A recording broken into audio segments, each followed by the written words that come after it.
Nei primi anni del 1900, verso il 1919, Marcel Proust, il grande scrittore della Recherche du temps perdu, scrive una nota ed è la seguente: ieri sera ho pianto, ho molte ragioni per piangere, i dolori, la perdita di alcuni amici, ma non ho pianto per questo.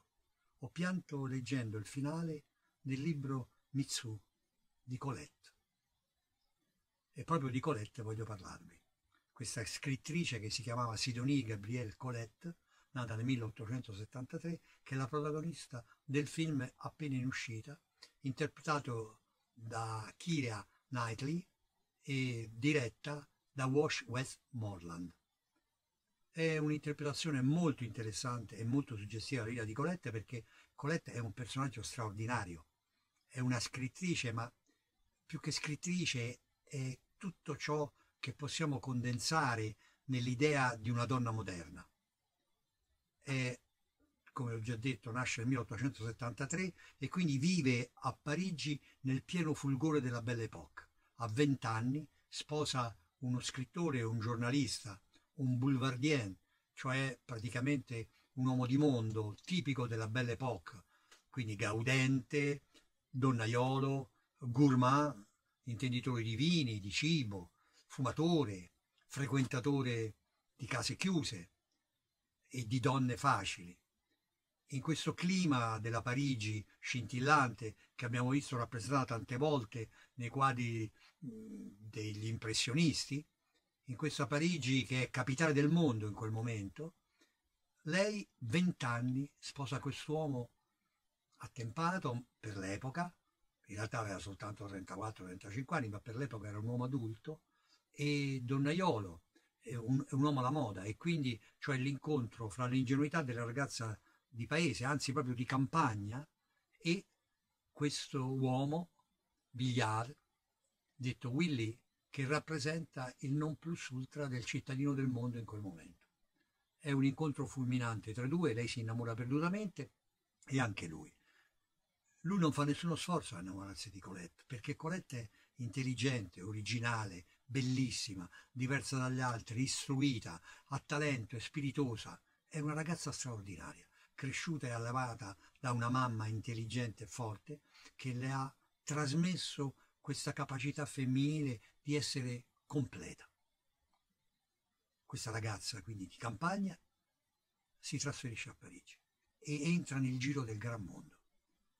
Ed entrando nel giro del gran mondo si rende conto, e questa è la cosa bella del film, è la cosa della verità della storia di Colette, di avere delle doti in un mondo in cui sì, c'è Proust, c'è Gide, c'è Ravel, ci sono personaggi straordinari, scrittori Goncourt, scrittori meravigliosi e straordinari, c'è Rimbaud, c'è Verlaine, c'è Baudelaire. Tuttavia lei è una donna che ha la capacità e l'intelligenza di capire il mondo e di rendersi conto che questo mondo che gira intorno a lei in realtà è una grande giostra.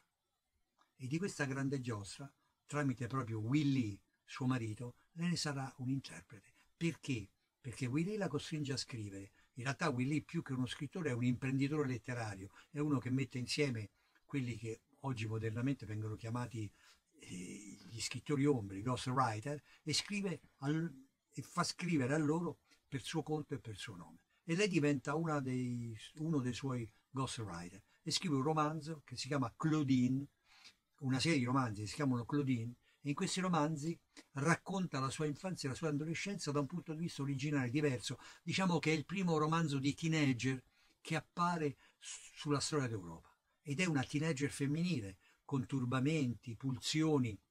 Willy abilmente le fa mettere anche, diciamo così, dei piccoli pigmenti erotici che solleticano l'ipocrisia e la voglia e il gusto del proibito dell'epoca.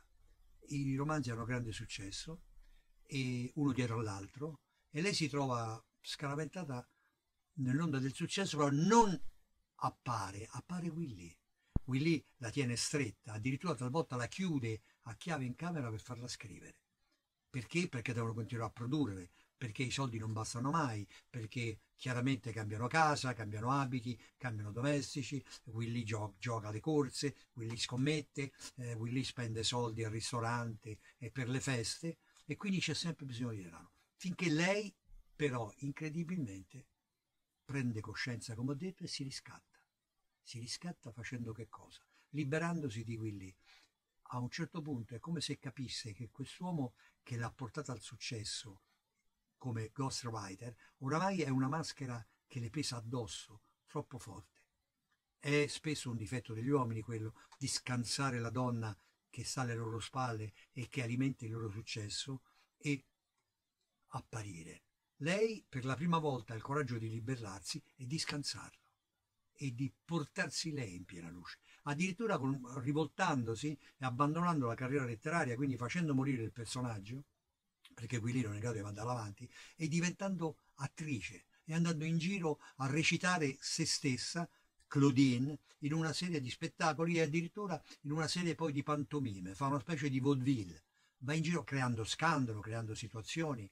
In questo fatto chiaramente questo suo turbamento contro Willy diventa una specie di turbamento nei confronti degli uomini e quindi si avvicina a delle amicizie particolari femminili, si avvicina a delle forme di saffismo che nella belle époque dell'epoca erano abbastanza comuni, ma erano anche delle forme di rivolta, erano anche dei modi che avevano le donne per spezzare questo cerchio che le voleva donne, madri, amanti e adoranti muse del focolare.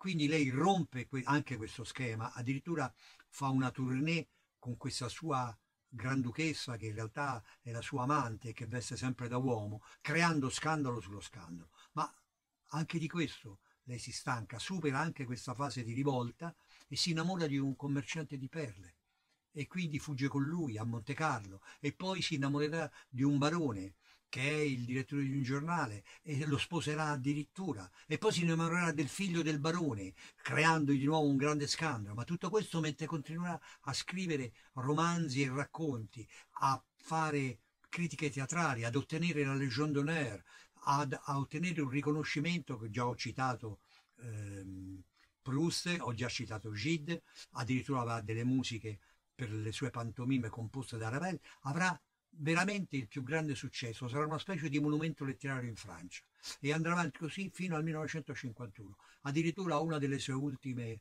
trovate, diciamo così, una delle sue ultime cose è una commedia che si chiama Gigi e che lei con grande intuito affida a una giovane attrice sconosciuta, una certa Audrey Hepburn. Quindi notate il fiuto e la capacità di intuire le cose. Tutto questo però nel film Colette non c'è. C'è una parte di questo, c'è l'inizio della sua vita fino alla sua emancipazione. Viene privilegiato la parte sentimentale più che la parte letteraria, ma la parte sentimentale che riguarda soltanto Willy, il suo pigmalione, colui che l'ha scoperta, e la scoperta in se stessa di questo suo desiderio di avere accanto un amore che non sia questo amore maschile possessivo e dispotico e anche che la sfrutta, ma un amore dolce, quieto, sereno, affettuoso, protettivo, che può averlo da questa granduchessa. Ecco, il film si ferma su questa situazione e si ferma su questo punto. In realtà però Colette non si ferma e va avanti e come tutti ha il coraggio di continuare a vivere nonostante i tempi e nonostante le cose, credendo, e questo è il suo messaggio straordinario, sempre e costantemente nell'amore. Grazie.